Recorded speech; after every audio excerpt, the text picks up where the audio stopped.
আপোনালোকে নিশ্চয় লক্ষ্য কৰিছে যে দুদিন আগত অসম অৰুণাচলৰ মাজত সংঘাত আপোনালোকে নিশ্চয় লক্ষ্য কৰিলে সেই দুদিনৰ পাছত যোৱাকালি আমি দেখিলো যে শ্বিলঙত আমাৰ অসমৰ বাহনৰ ওপৰত আক্ৰমণ কৰিছে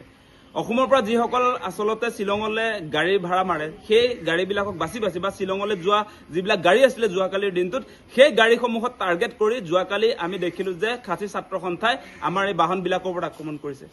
মেঘালয় চৰকাৰৰ বিৰুদ্ধে প্ৰতিবাদ কৰিছে কিন্তু অসমৰ গাড়ীত আক্ৰমণ কৰিছে এইটো কেনেকুৱা কথা মানে এই যে মুখ্যমন্ত্ৰী হিমন্ত বিশ্ব শৰ্মাই নিজকে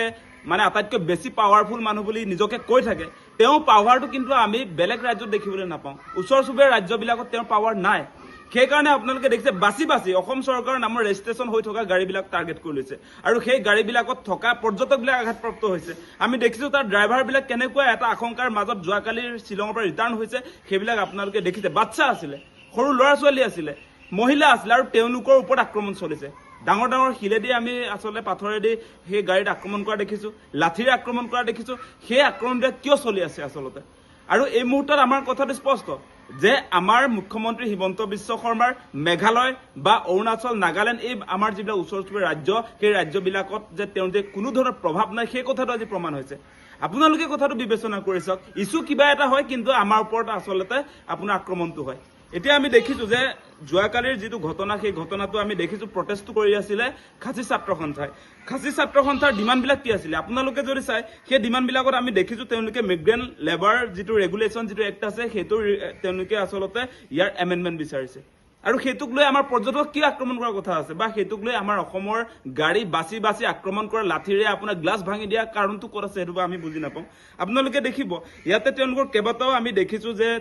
তেওঁলোকৰ যি ৰিক্ৰুটমেণ্টক লৈ তেওঁলোকৰ ডিমাণ্ড আছে তেওঁলোকৰ মেঘালয় চৰকাৰৰ নিযুক্তি আৰু অসমৰ ওপৰত আক্ৰমণ সেইটোত কি লিংক আছে আপোনালোকে বিবেচনা কৰি চাওক গতিকে এই মুহূৰ্তত আমি দেখিছো যে সাংঘাতিক ধৰণে যোৱা বছৰো আমি লক্ষ্য কৰিছিলো যে আমাৰ অসমৰ পৰা যিবিলাক আসলতে মেঘালয়লৈ যোৱা বাহন সেই বাহনবিলাকত আসলতে তেওঁলোকে আজি এই মেঘালয়ৰ মানুহবিলাকে আজি খাচী ছাত্ৰ সন্থাই হওক বা যি আক্ৰমণকাৰী দুৰ্বৃত্ত আছে তেওঁলোকে আসলতে আমাৰ অসমৰ গাড়ীক টাৰ্গেট কৰি লয় আমাৰ অসমৰ পৰা যোৱা গাড়ীবিলাক বাছি বাছি তেওঁলোকে আক্ৰমণৰ লক্ষ্য হিচাপে বাছি লৈছে সেই কথা বতৰাবিলাকে প্ৰমাণ হৈছে যে এই হিমন্ত বিশ্ব শৰ্মাৰ দিনত আমাৰ অসমৰ মানুহ অসমৰ আমাৰ চালকসকল গাড়ী চালকসকল আমাৰ যিবিলাক আসলতে অসমৰ মানুহ সেই মানুহবিলাক আজি নিৰাপত্তাহীনতাত আপোনাৰ এই মেঘালয়ত ভুগি থাকিবলগীয়া হৈছে আজি অৰুণাচলতো একে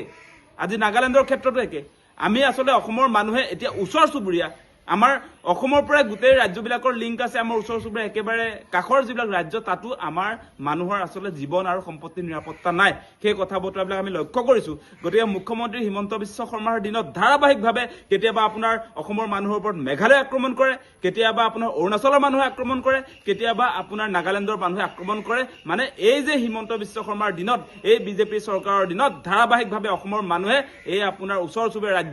ৰাজ্যবিলাকৰ মানুহৰ হাতত সাংঘাতিক ধৰণে আসলে আক্ৰমণৰ বলি হ'বলগীয়া হৈছে সেইটো কোনো কাৰণতে আমি সমৰ্থন কৰিব নোৱাৰো যোৱাকালিৰ ঘটনাটোক লৈ অত্যন্ত আমি উদ্বিগ্ন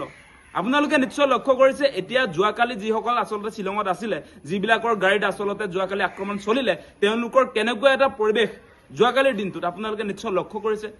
30খনতকৈও বেছি বাহনত তেওঁলোকে আক্ৰমণ কৰিলে আৰু বাছি বাছি কেৱল অসমৰ গাড়ীৰ ওপৰত মই পুনৰবাৰ দোহাৰিছো আপোনালোকক বাছি বাছি অসমৰ গাড়ীৰ ওপৰত আক্ৰমণ কৰিছে অসমৰ মানুহৰ ওপৰত আক্ৰমণ কৰিছে কিন্তু তেওঁলোকৰ প্ৰতিবাদটো আছিলে চৰকাৰ বিৰোধী চৰকাৰ কি চৰকাৰ সেই মেঘালয় চৰকাৰৰ বিৰুদ্ধে আছিলে প্ৰতিবাদটো কিন্তু এতিয়া আপোনাৰ বাছি বাছি পাব্লিকৰ ওপৰত অসমৰ পৰা যোৱা আপোনাৰ বাহনৰ ওপৰত আক্ৰমণৰ লক্ষ্য কৰি যিটো লৈছে সেই কথা আমি কেতিয়াও আসলতে মানি ল'ব নোৱাৰো ইয়াৰ আসলতে উচিত বিচাৰ লাগিব সেই কথা আমি স্পষ্ট কৰিছো যিকোনো খবৰৰ বাবে যোগাযোগ কৰক 9181 307 221 আমাৰ এই নম্বৰত